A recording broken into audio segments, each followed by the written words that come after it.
नमस्कार। राज्यसभा टेलीविजन के कार्यक्रम मीडिया मंथन में आपका स्वागत है। मैं हूं उर्मिलेश। मीडिया मंथन के आज के अंक में हम बात करेंगे बिहार चुनाव की रिपोर्टिंग। चुनाव हो रहा है बिहार विधानसभा का, पर इसका शोर पूरे देश में सुना जा रहा है। सियासत के बड़े बड़े सूरमा बिहार के चुनावी जंग में पूरे दमखम के साथ उतरे हैं। शायद इन्हीं कारणों से शब्द चयन में अतिशयोक्तियों का शौकीन हिंदी का टीवी मीडिया इस चुनाव को महाचुनाव, महासंग्राम या पाटलिपुत्र का महाभारत आदि बता रहा है। हमारा सवाल है, इस चुनाव की महत्ता रेखांकित करने वाला मीडिया इसे कवर कैसे कर रहा है?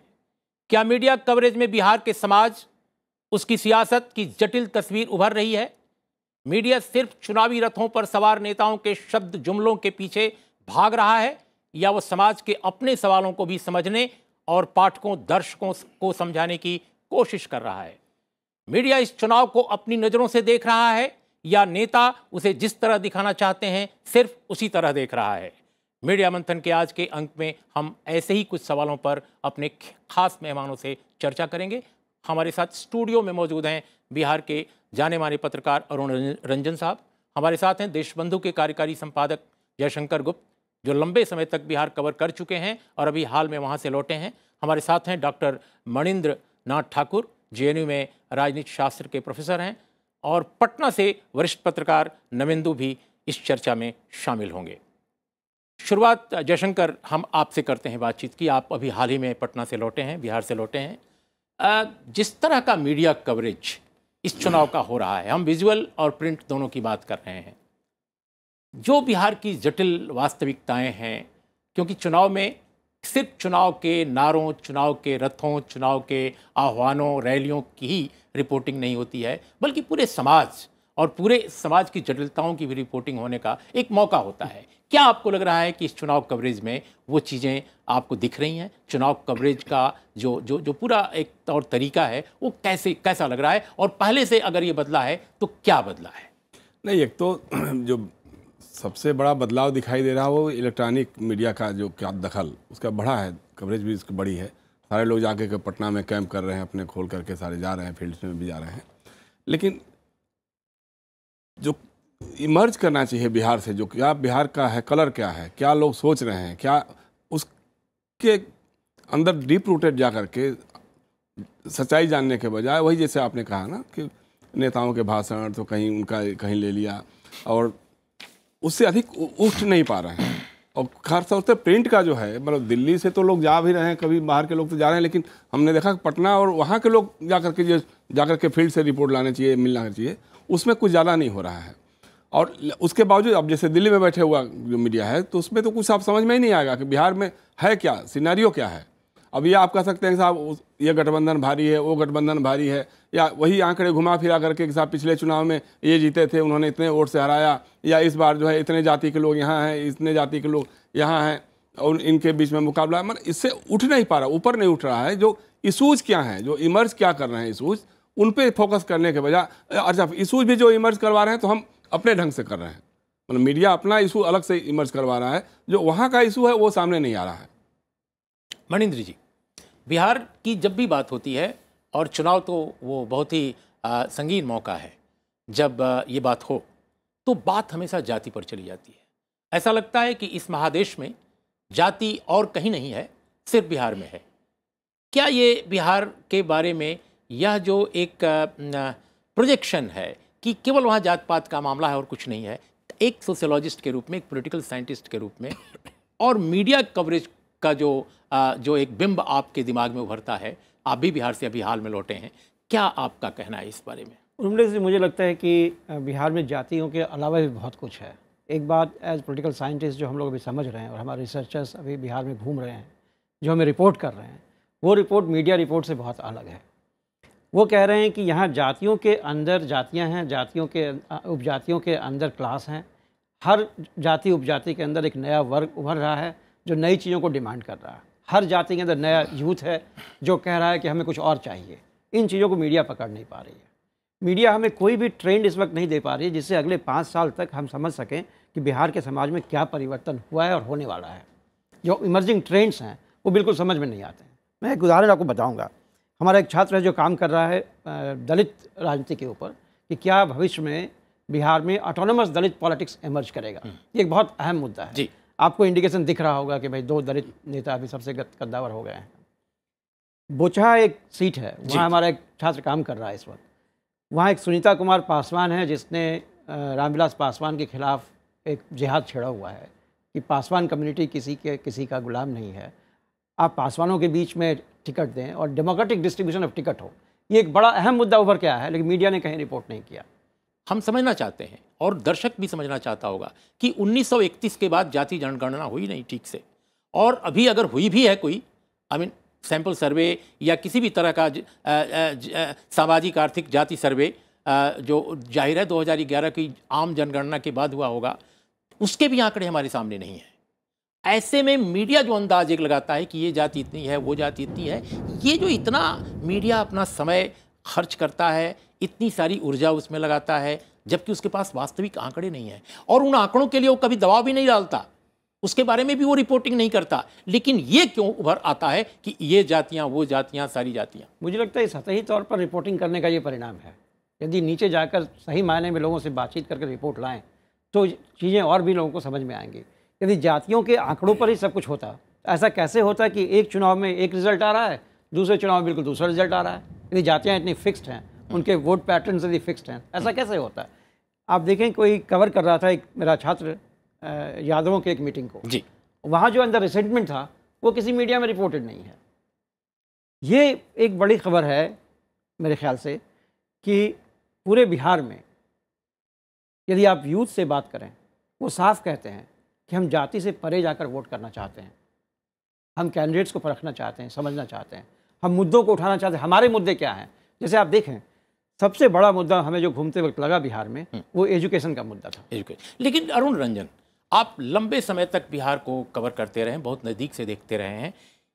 बिहार जैसे सूबे में जिसकी बात मणिंद्र जी कह रहे हैं कि शिक्षा और सेहत का सवाल, मैं समझता हूं उसमें सेहत भी जोड़ना पड़ेगा। और एक तीसरा पहलू वो है औद्योगिक विकास का सवाल, उद्योगीकरण का सवाल, खासकर एग्रो बेस्ड इंडस्ट्रीज। ये 3 जो बड़े सवाल हैं, शिक्षा, सेहत, औद्योगिकरण, ये क्यों नहीं उभरता? क्या अगर आप हम एक काल्पनिक स्थिति की बात करें, कल्पना कीजिए कि अगर मीडिया इसको बड़े इशू के रूप में पेश करता, दबाव डालता पूरे चुनावी परिदृश्य पर, क्या ये मसले पॉलिटिकल पार्टीज के लिए एक बड़े मसले नहीं होते? क्या उनको कन्फ्रंट नहीं करना पड़ता? क्या कहीं मीडिया चूक रहा है?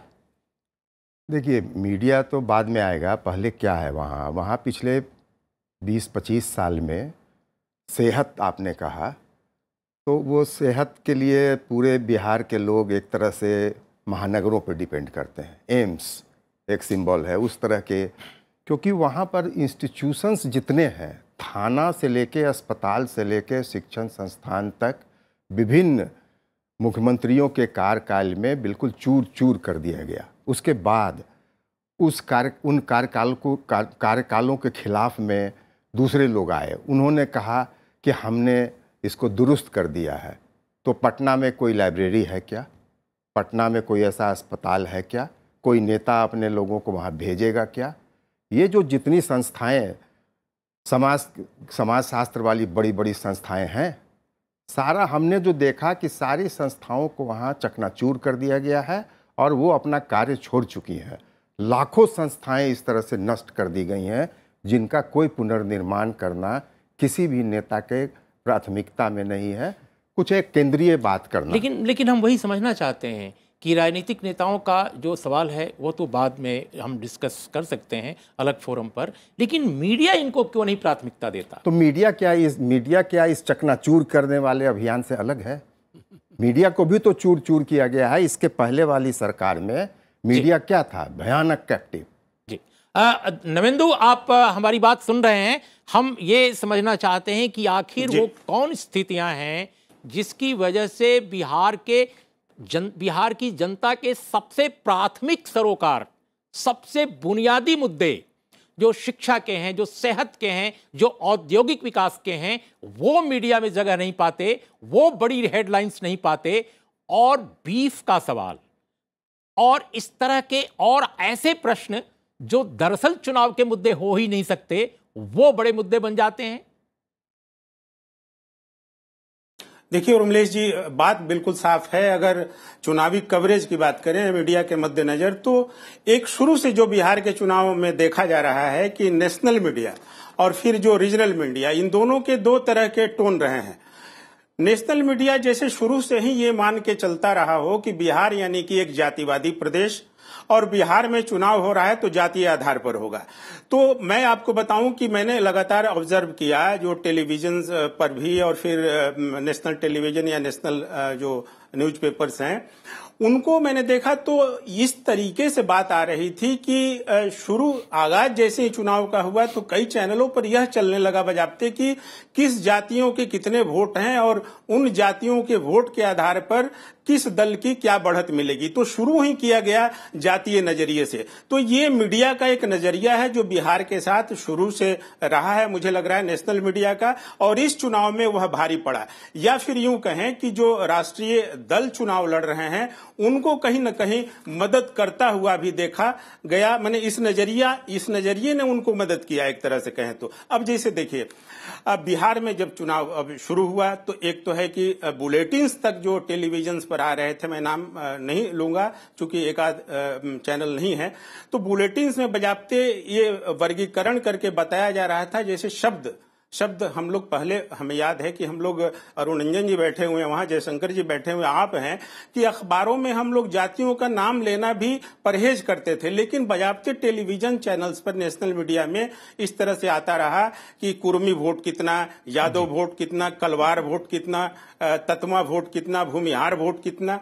और तो और एक बात यहां तक आ गई, मैंने देखा कि एक चैनल बजाबते ये प्रोग्राम चला रहा था कि ऑपरेशन भूमिहार इस तरीके से करके जहानाबाद, घोसी और ये जो मध्य बिहार का जो इलाका है जहां की ये मान के चला जाता है कि अपर कास्ट बाहुल्य इलाका है। लेकिन तो नवेंदु माफ कीजिएगा हस्तक्षेप करने के लिए, आप मध्य बिहार की चर्चा कर रहे हैं। मध्य बिहार में जमीन का सवाल है, बहुत महत्वपूर्ण है।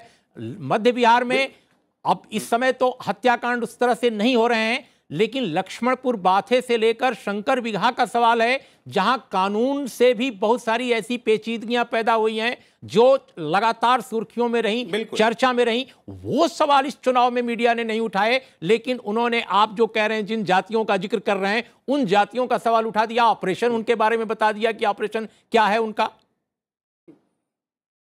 जी उर्मिलेश जी, देखिए इसमें बिल्कुल साफ तौर पर यही बात मैं यहाँ आना चाह रहा था कि ये जो पूरा नजरिया है मीडिया का, तो उन मसलों को वो नहीं उठाया गया। और जैसे एक चर्चा जो बार बार आ रही है कि राष्ट्रीय राजनीति में कि जुमलेबाजी की बात आ रही है, तो ये जुमले की तर्ज पर मीडिया भी जैसे चल पड़ी है। मीडिया भी जुमलेबाज हो गया है, आपका ये कहना है? जुमले बिल्कुल। और यहां तक कि प्रिंट मीडिया जो कि सारगर्भित चीजों को उठाता था, हम लोग इलेक्शन कवरेज के लिए जाते थे, आज जयशंकर गुप्त भी बिहार आए गए और रंजन जी हमारे संपादक रहे हैं, तो हम लोगों ने जब भी रिपोर्टिंग किया तो इशूज को उठाए। लेकिन अब जैसे टेलीविजन बाइट उठाता है और बाइट पर दिन भर खेलता है, उसी तरीके से अब अखबार भी बाइट पर खेल रहे हैं। नवेंदु, हम आपको बीच में रोक रहे हैं, जर्नलिज्म, नवेंदु हम आपको बीच में रोक रहे हैं। अभी एक छोटा अंतराल हमें लेना है और अंतराल के बाद जब लौटेंगे तो हम उन मुद्दों को भी अपने डिस्कशन, अपनी चर्चा का हिस्सा बनाएंगे जो आप लोगों ने अभी उठाए हैं। लेकिन एक बात बहुत महत्वपूर्ण है कि इन तमाम चीजों के बावजूद जो आप लोग आलोचना कर रहे हैं मीडिया के विभिन्न मुद्दों की कवरेज की, इसके बावजूद मीडिया के कुछ हिस्सों ने बेहतरीन रिपोर्टिंग दिखाई है इस बिहार चुनाव की, और उन्होंने गांव, क्षेत्र, इलाकों को, सुदूर इलाकों में भी जाकर कोशिश की है कि बिहार की उन सच्चाइयों को सामने लाया जाए। ऐसे बहुत सारे चैनल भी हैं, बहुत सारे अखबार भी हैं, खासकर अंग्रेजी के अखबार जो दिल्ली से गए करेस्पॉन्डेंट्स हैं, उन्होंने कई बेहतरीन रिपोर्ट्स की हैं। हम इसको भी नज़रअंदाज नहीं कर सकते। अभी लेते हैं एक छोटा अंतराल।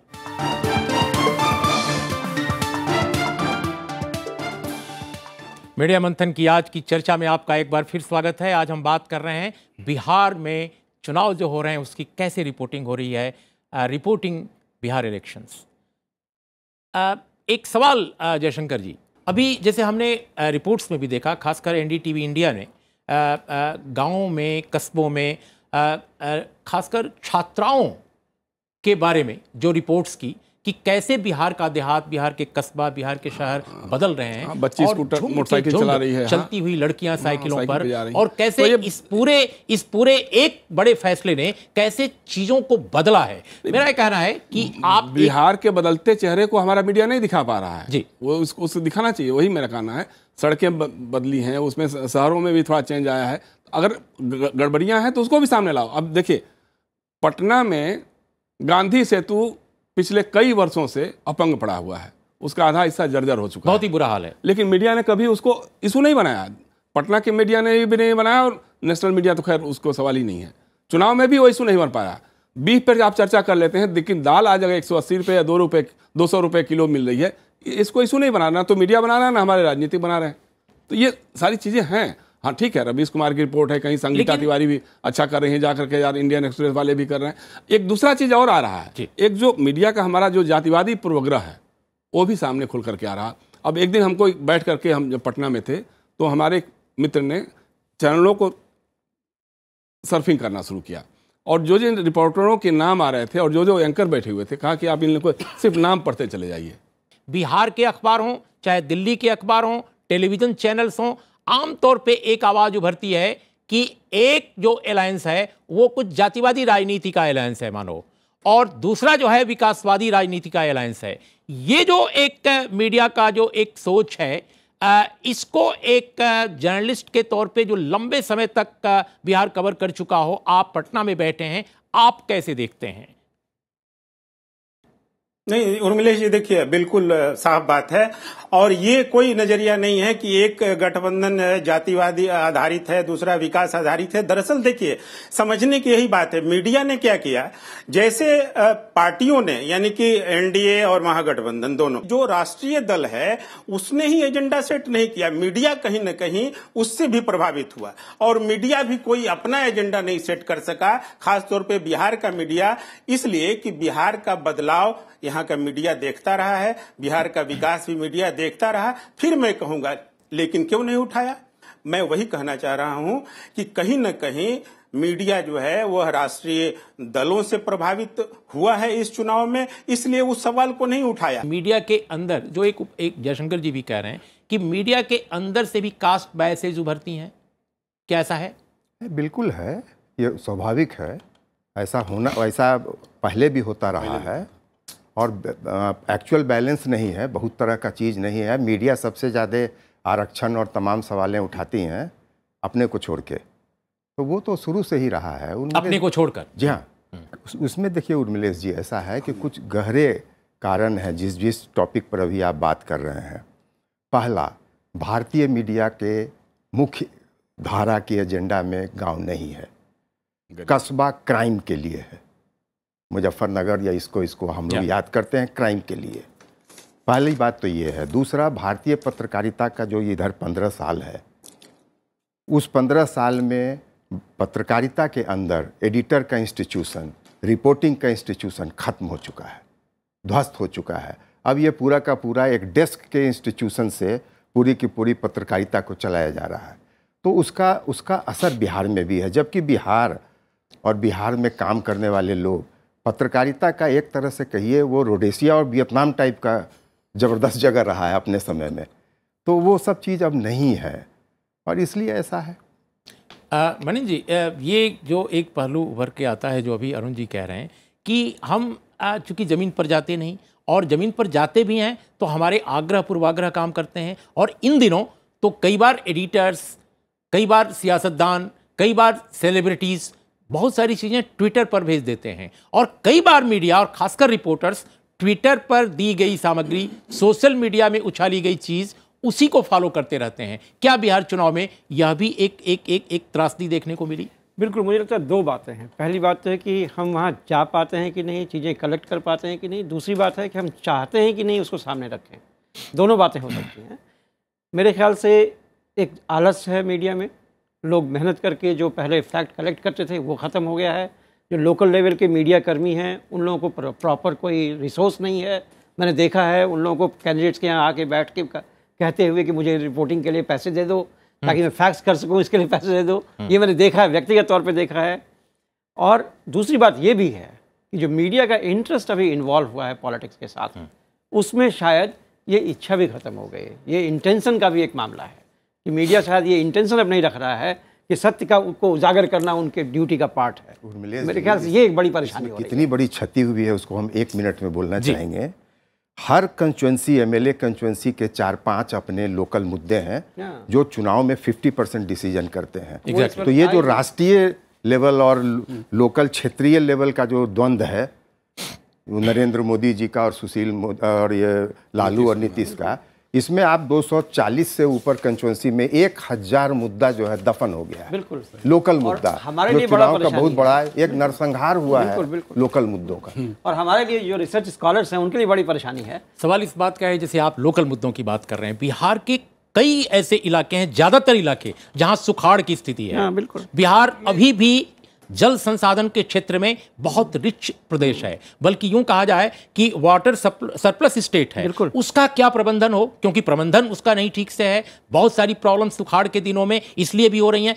क्या ये मुद्दे, अरुण जी आप तो बिहार को समझते हैं, क्या मुद्दे हम कभी उठाते हैं? चुनाव एक मौका होता है जब हम दबाव डाल सकते हैं, मीडिया दबाव डाल सकता है सियासतदानों को कि आप इसे एजेंडा बनाइए। 2008 में जो कोसी में बाढ़ आई, क्या वो बाढ़ का सारा क्षति और पुनर्निर्माण पूरा हुआ? नहीं हुआ। मैंने ऐसे इस बार मैंने एक रिपोर्ट ऐसी देखी जिसमें कोसी के मामले को उठाया गया। जैसे बोचहा का इन्होंने जिक्र किया, रमई राम बड़े पुराने पॉलिटिशियन हैं, तो उनके इलाके की भी एक रिपोर्ट मैंने देखी जिसमें एक तरह से दिखाया गया कि और सब छोड़िए, गरीबी, बेरोजगारी सब कुछ है, उसके अलावा अभी भी बंधुआगिरी चल रहा है बोचहा में। जी हाँ जी। तो उस तरह की ऐसी बात नहीं है कि रिपोर्टिंग नहीं हो रही है, इक्का दुक्का। उर्मिलेश जी, मुख्य बात है साल भर आप गांव नहीं जाएंगे और चुनाव के समय अचानक कोई जाए, रवीश जाए या कोई जाए, तो वो नहीं चलेगा। जाना है तो सतत नविंदु, बिल्कुल हमारे पास समय नहीं है, लेकिन अंतिम सवाल हम आपसे करेंगे। हमारा ये समझना है कि इस बार फर्स्ट फेज में ही हमने देखा कि महिलाओं ने काफी मतदान में हिस्सा लिया, लेकिन सियासतदान कयास लगाएं तो बात समझ में आती है कि महिलाओं ने इतना जो बढ़ चढ़कर हिस्सा लिया, उसके पीछे क्या कहानी है। लेकिन अगर मीडिया भी कयास लगाने लगे, उसे भी रहस्य ये न पता चले कि आखिर वजह क्या है और उनकी क्या मनोस्थिति थी, क्या मनोदशा थी, क्या वो कहना चाहती थी। क्या इसकी वजह एक यह भी है कि बिहार के मीडिया में खास कर तौर पे और नेशनल मीडिया में भी महिला रिपोर्टरों की संख्या बहुत कम है, और वो जाहिर है स्पॉट पे जाकर महिलाओं के घरों में घुसकर उनसे बातचीत करने की का जो काम है वो महिलाएं बेहतर कर सकती हैं। बिल्कुल उर्मिलेश जी, देखिए बिहार सबको ही जानता है कि एक फ्यूडल स्टेट रहा है, तो महिलाओं के प्रति जो एक नजरिया है वो मीडिया में भी कहीं न कहीं तारी है। महिलाओं ने, देखिए पिछले कुछ वर्षों में, 10 वर्षों में कई ऐसे वोटर वर्ग पैदा हुए हैं जो जागरूक हैं। उनमें एक महिलाओं का वोटर वर्ग है जो कि जागरूक है और उसने कई बार सरकार बनाने बदलने में भूमिका निभाई है। अत्यंत पिछड़ा जो है वह, उसकी एक अहम भूमिका इधर उभर कर आई है। पिछड़ा तो पहले से था ही, महादलितों की एक अहम भूमिका आई है। तो ये 10 सालों से मीडिया बिहार को ऑब्जर्व कर रहा था। इस बार हाँ, वही मैं कह रहा हूं कि मीडिया में ये चीजें नहीं होना ये चाहिए था कि मीडिया इन सारे वर्गों का, जो नया वोटर वर्ग है जिसने बदलाव में भूमिका निभाई है, उसका क्या सोचना है इस चुनाव में, ये बात निकल कर आती तो पता चलता कि महिलाओं का वोट किधर जाएगा। महिलाओं ने इस बार जो बड़ी भागीदारी फिर दिखाई है, पहले चरण के चुनाव में, दूसरे चरण के चुनाव में भी आएगा, तो उस आधार पर ये तय नहीं कर पा रहे हैं कि आखिर ये वोट कहाँ गया। लेकिन नविंदु, हम आपको रोकना चाहते हैं, हमारा वक्त बिल्कुल खत्म हो रहा है। जयशंकर, बिल्कुल अंत में, इस बार देखा गया कि बूथ के अंदर जाकर देश के बड़े सियासतदान जो संविधान की शपथ लेकर काम करने वाले लोग भी हैं, वे भी बूथ के अंदर जाकर, और पत्रकार भी चला जा रहा है उनके पीछे और बूथ के अंदर बात कर रहे हैं। क्या पत्रकारिता में रिपोर्टिंग करने वाले जो लोग हैं उनको इलेक्शन कमीशन की गाइडलाइन, पत्रकारिता के बुनियादी सिद्धांत, बुनियादी मूल्य, क्या इनसे बिल्कुल वे अनजान हैं? मतलब क्या कहा, इसमें हंसा ही जा सकता है ना। इसमें चुनाव आयोग भी वहां पे है, सारा पैरामिलिट्री फोर्स भी है, उनके पास भी नियमावली बना हुआ है। ये चीज खुल के सामने आई। हाँ, सामने आई। एक मंत्री, केंद्र सरकार के एक मंत्री वोट देने जा रहे हैं, उनके साथ पीछे पीछे पत्रकार कैमरा लेकर के जा रहा है, देखना ये कर रहा है, तो ये तो सही है, ये इसमें कोई दो राय नहीं है। और मतलब कहीं ना कहीं जैसे आपने कहा ना कि भाई पत्रकारों का नेताओं के करीब जोड़ना, भाई आप सारी मान्यताओं को धता कर रहे हैं। आप सारी जो आचार संहिता उसको धता करके जा रहे हैं। साथ क्यों जा रहे हैं भाई? नेता ठीक है, अपना जाएगा, वोट देगा। मुझे लगता है बिहार का जो चुनाव है उसका जो मीडिया कवरेज है वो बहुत व्यापक है, बहुत जटिल मुद्दा है, और ये हरि अनंत हरि कथा अनंता की तरह है। ये कभी ख़त्म नहीं होगा, खासकर एक चर्चा से। लेकिन मैं समझता हूँ हमने उसके कुछ हिस्सों को पकड़ने की कोशिश की है। बाकी हमारे दर्शकों पर वे इस कार्यक्रम को देखकर सुझाव देते हैं, सलाह देते हैं, आलोचना भी करते हैं, और हमें उनकी आलोचना, उनके सुझाव बहुत अच्छे लगते हैं। इससे हमें अपने को करेक्ट करने का मौका मिलता है। और ठीक उसी तरह से आज की चर्चा में जो बातें कही गई हैं मीडिया के करेक्शन के लिए हैं, अपने आत्मनिरीक्षण के लिए हैं। इसको सिर्फ शुद्ध आलोचना न समझा जाए, इसको समीक्षा समझा जाए, आत्मनिरीक्षण समझा जाए। नमस्कार, देखते रहिए राज्यसभा टीवी।